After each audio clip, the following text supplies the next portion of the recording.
ধর্মনগর শহরে প্রাণকেন্দ্র সেন্ট্রাল রোডে মৎস্য দপ্তরের দিঘি থেকে উদ্ধার এক ব্যক্তির মৃতদেহ উদ্ধারে চাঞ্চল্য শহর জুড়ে। ঘটনা আজ বৃহস্পতিবার দুপুর নাগাদ। শহরবাসীরা দুপুরে দিঘিতে এক ব্যক্তির মৃতদেহ ভেসে থাকতে দেখতে পান। সঙ্গে সঙ্গে তারা অগ্নি নির্বাপক দপ্তরে খবর দেন। খবর পেয়ে দ্রুত ঘটনাস্থলে ছুটে আসে অগ্নি নির্বাপক দপ্তরের কর্মীরা।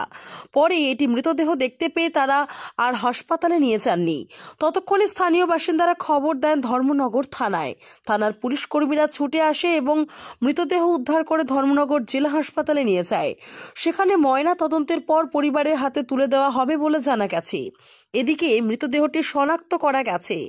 জানা যায় শহরের শিববাড়ি এলাকার বাসিন্দা পাপ্পু দাস, বয়স ৪৫, ওরফে কালী দাসের মৃতদেহ এটি। সে পেশায় একজন বিদ্যুৎ কর্মী, কিন্তু কে বা কাহারা তাকে হত্যা করে কিংবা কি করে দিঘিতে মৃতদেহটি এলো, এই নিয়ে বিভিন্ন প্রশ্ন ঘুরপাক খাচ্ছে শহরবাসীর মনে। স্থানীয়দের বক্তব্য, ময়না তদন্ত করলেই আসল রহস্য বেরিয়ে আসবে বলে অনুমান।